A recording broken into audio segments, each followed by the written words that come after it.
Devisarma was known to everyone in his village as a holy ascetic.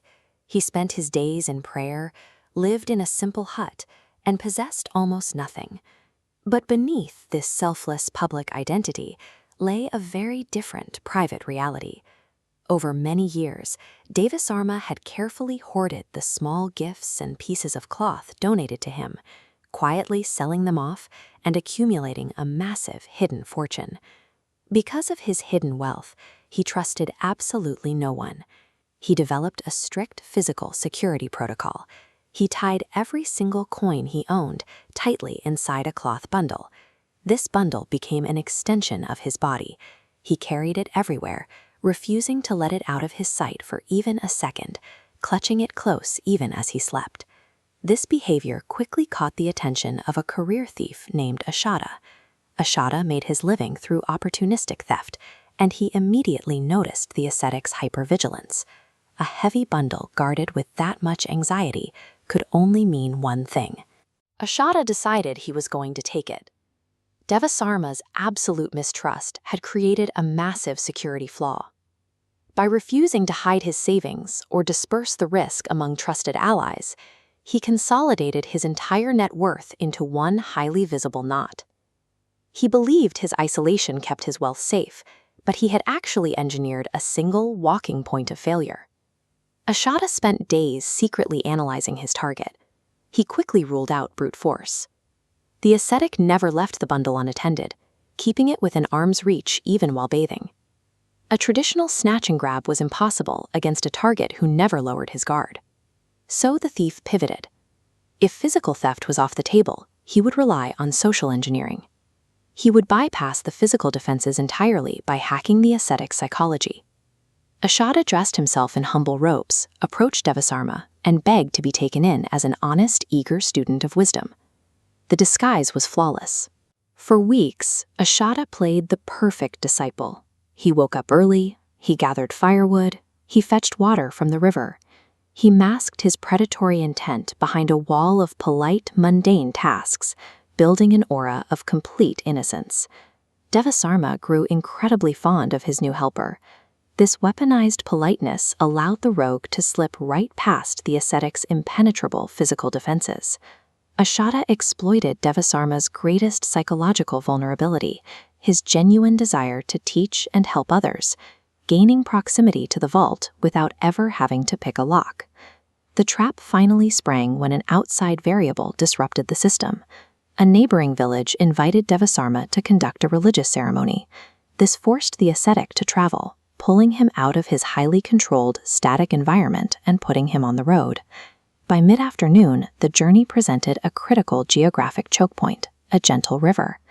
Custom dictated that Devisarma bathe before entering the new village. For the first time, environmental constraints forced him to separate himself from his heavy bundle. Standing on the riverbank, Devisarma made a fatal systemic error.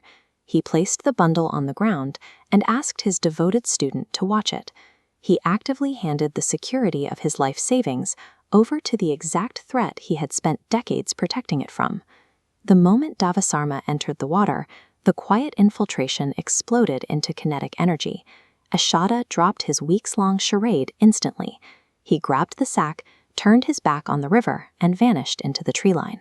A system designed for total isolation fails the moment it is asked to accommodate a partner. By inviting someone into his inner circle without a way to verify their character, Devisarma deactivated his own security. Once trust is granted blindly, a secure position becomes a wide-open opportunity for theft.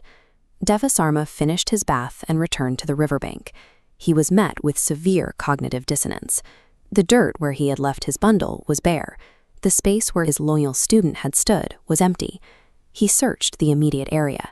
He began calling out, his voice echoing through the dense trees. "My son, my son!"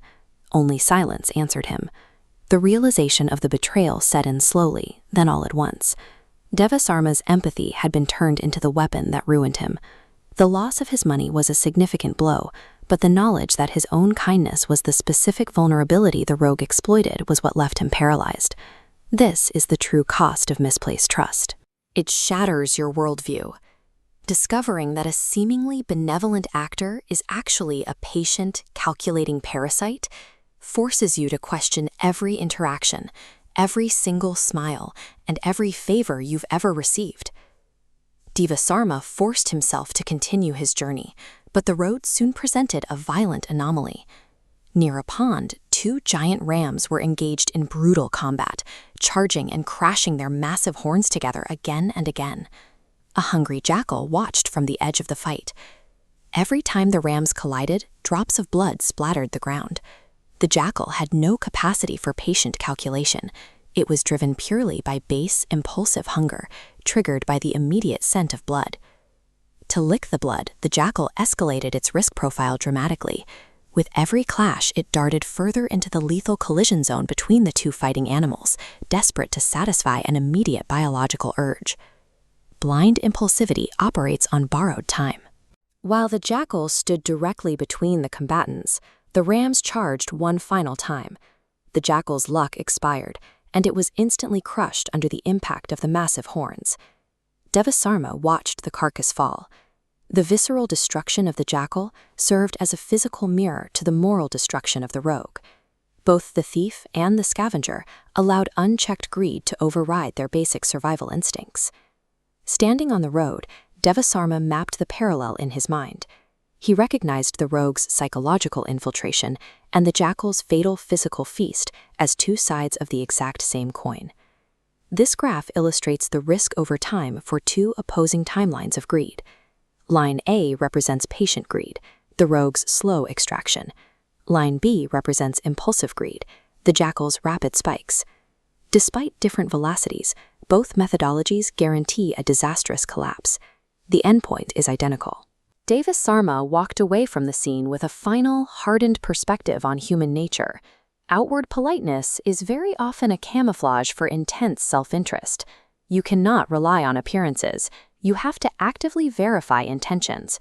True wisdom involves more than just keeping coins in a bundle. It requires observing the world with enough skepticism to see that sweet words often serve as a screen for a different set of intentions. Success lies in identifying the hidden mechanics of greed before making a fatal miscalculation.